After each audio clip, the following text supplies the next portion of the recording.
Hello students, this is the third part of video for chapter number 4 from history. So in the last video we have covered forest law and their impact. This was the topic that we have covered, and this video we are going to cover the topic the problem with trade. What were the problems that was being faced by the tribal people while trading? Now during the 19th century, tribal groups found trader and money lender. So they used to come in the forest, they were offering cash loan to the tribal people, and ask them to work for them in wages. On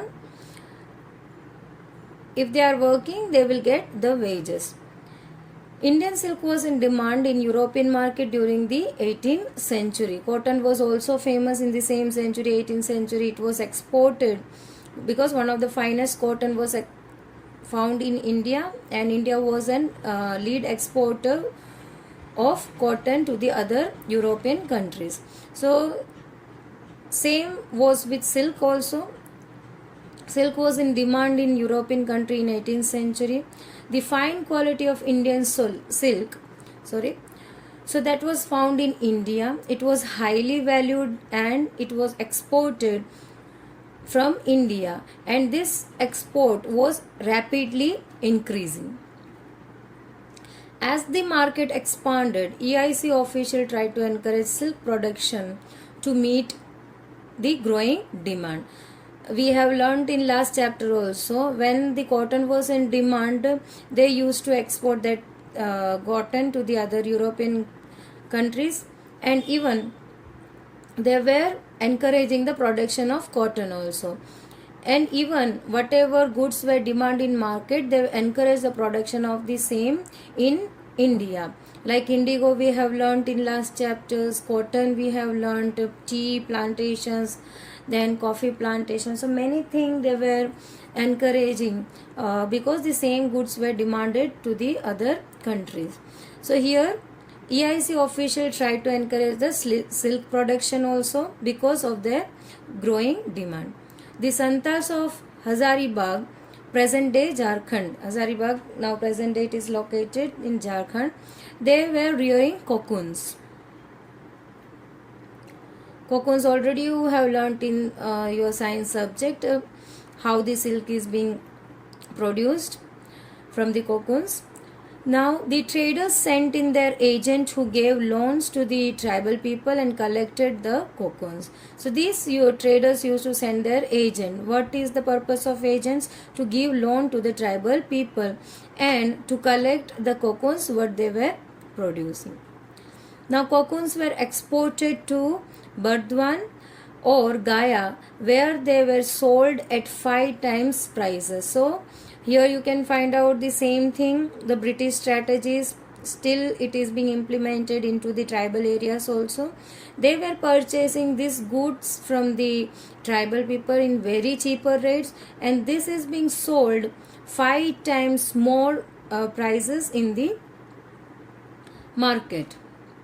The middleman arranged deal between the exporter and the silk grower. So there is a person, he was named as middleman, who works between whom the exporters and as well as the silk growers. So who are the silk growers? The tribal peoples and the people who are exporting it.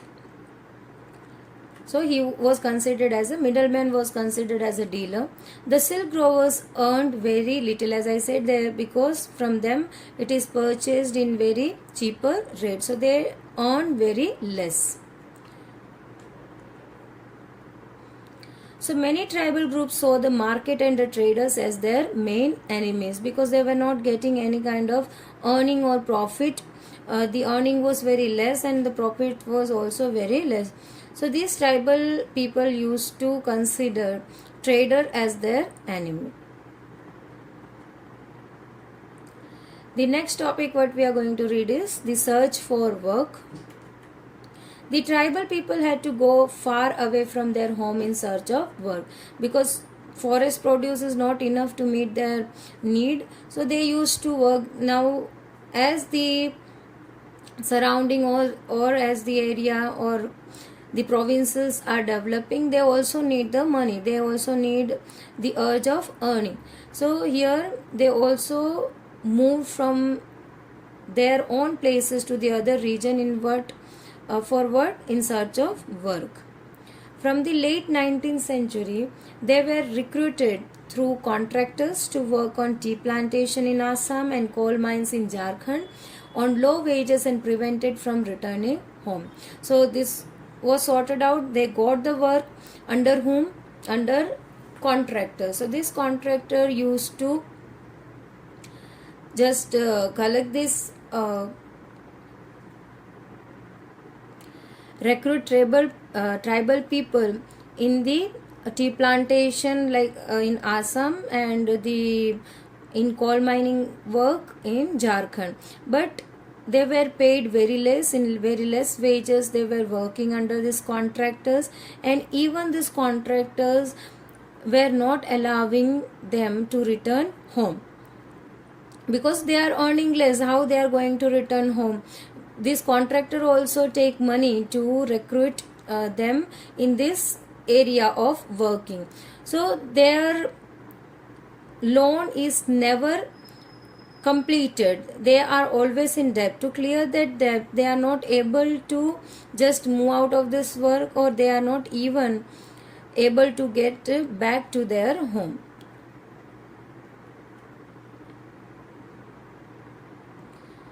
A closer look. Through the 19th and 20th century, the tribal group rebelled in different parts of the country against the changes in the laws, restrictions on their practice, the new taxes they had to pay, and exploitation by the traders and moneylenders. For all these reasons, many of the tribal group rebelled from different part of the country. And in which century? In between the 19th and 20th century. The Cols, now who were the tribal group who has rebelled against the Britishers, that were the Cols, rebelled in 1831 to 32. Then Santals rose in revolt in 1855. The Bastar rebellion in central India in 1910. The Varli revolt in Maharashtra in 1940. The movement that Birsa led was such movement. So the next topic what we are going to learn about is the Birsa's movement, or about the Birsa Munda, the movement led by Birsa.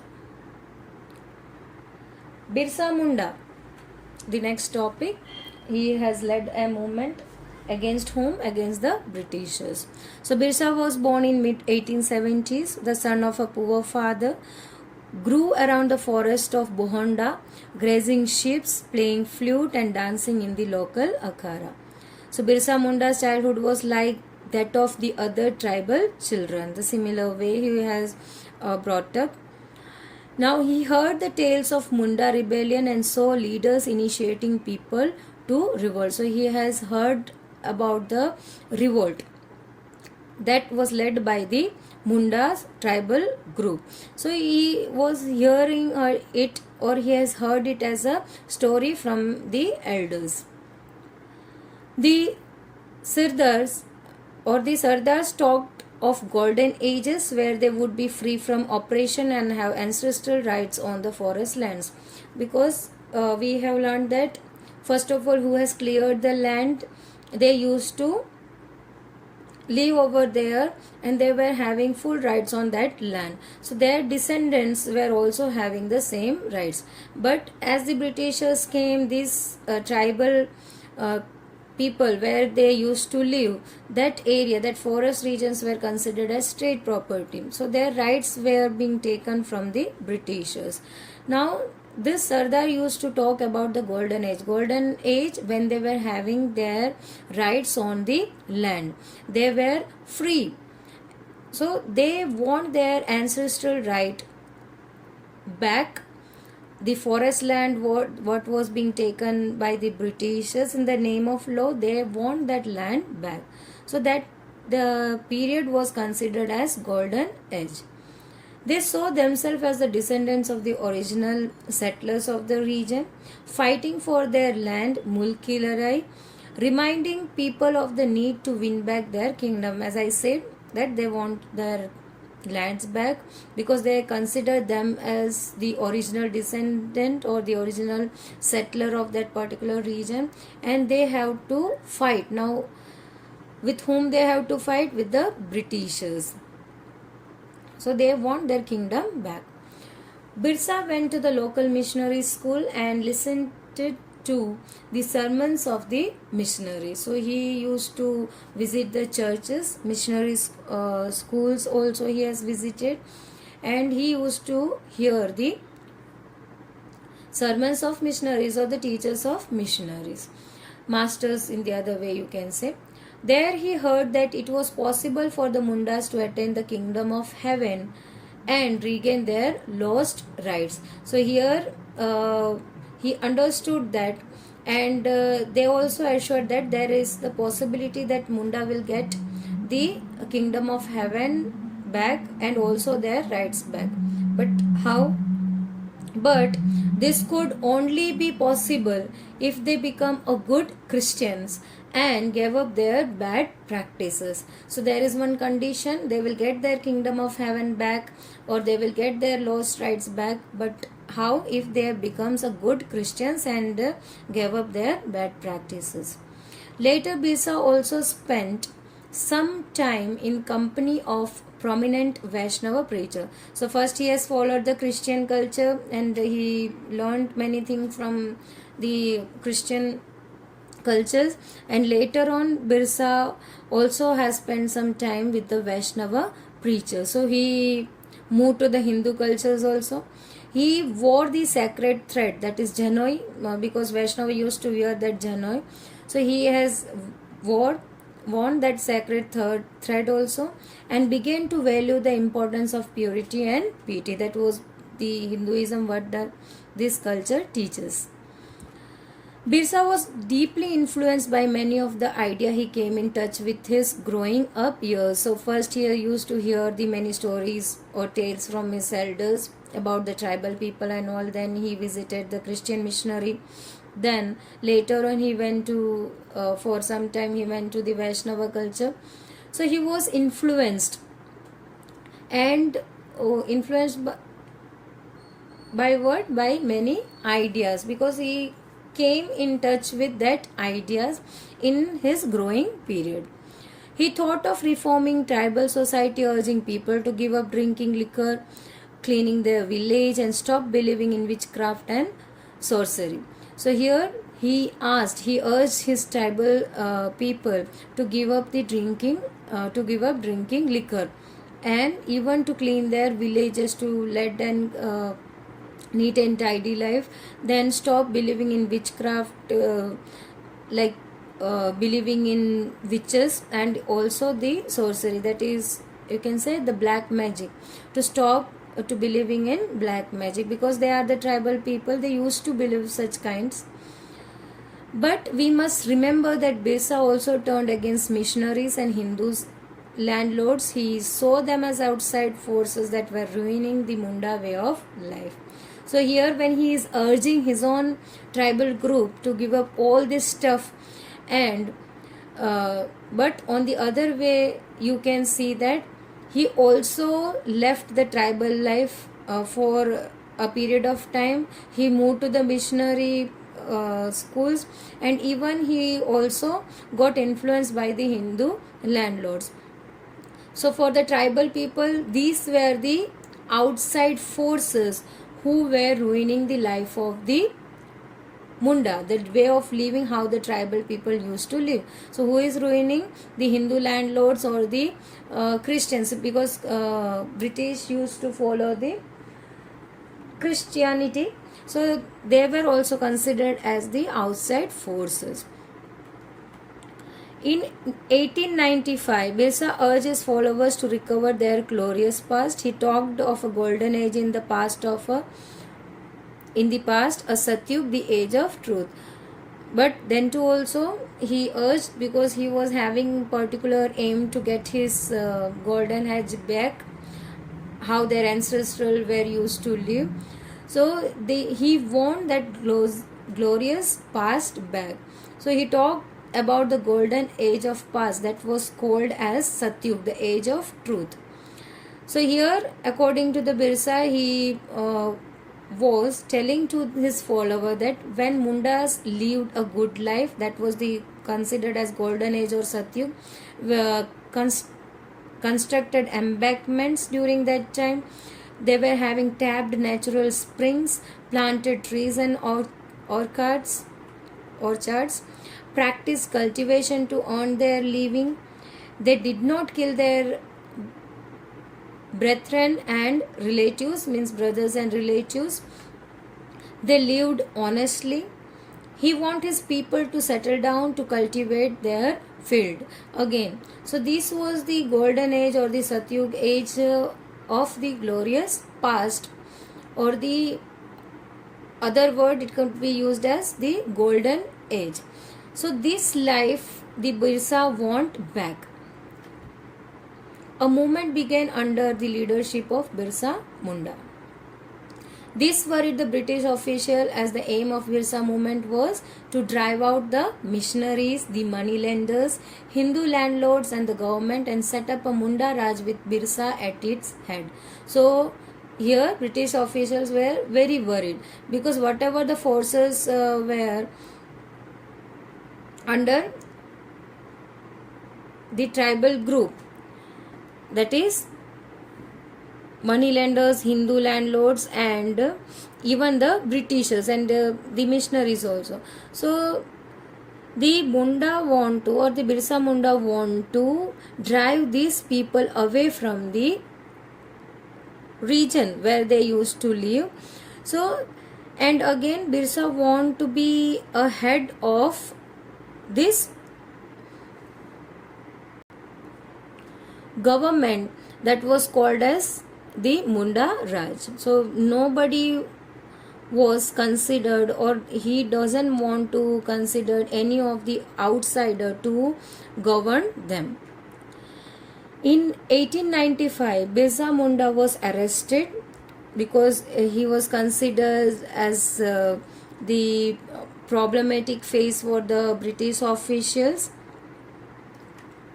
He was released in 1897 and he toured the villages to gather support. So after he got released from the jail in 1897, so he has toured village to village to get the support of the other tribal people.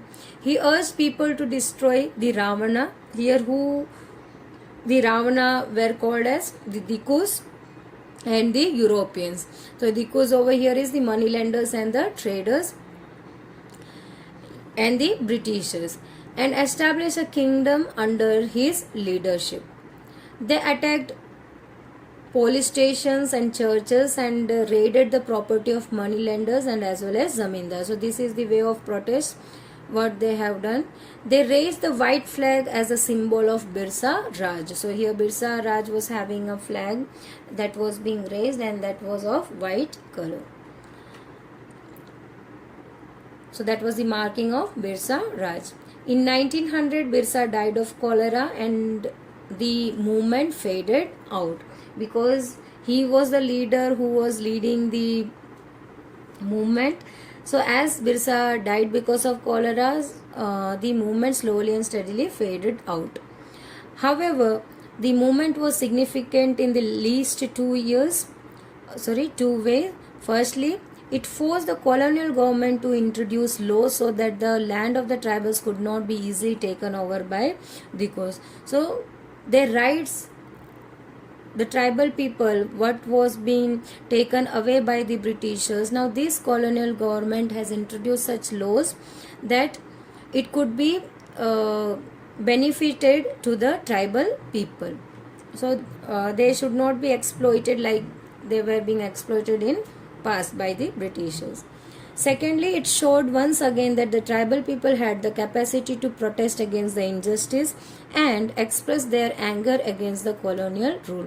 So Birsa was the person who made understood understand the tribal people that they were having the capacity. If anything wrong is happening, if their right is being violated, if any injustice happening, then they can protest. They are having that capacity to express and to protest against any kind of injustice that occurred to them.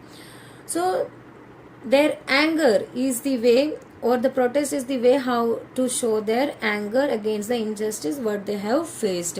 Against whom? Against the colonial rule. So from the last few chapters we have learned like the peasant has protested the British rule. Now the tribal people has protested against the colonial rule. So there is number of revolt what was led against the colonial rule. So further kind of revolt we are going to learn in the other chapters. Here your chapter ends. If you are having any query, please message me in my WhatsApp number. Don't hesitate, as I got few queries that you are not understanding. I will upload the videos for the same queries. There is no issues. One more thing I have seen that one query I got that the child didn't understood the question answer, but it doesn't mean that you will not complete that portion. You have to complete the FNB as it was instructed, as it was given in homework. If you have not understood, just put on message to me. I will upload a video for the same. But completion of FNB is very necessary. Please complete it on time, as I got many incomplete FNBs. I will upload one more video for the FNB queries. So here your chapter end. I will send the other video for the textual exercise of the same chapter. Till then, stay tuned for the next chapter video to be uploaded. Thank you.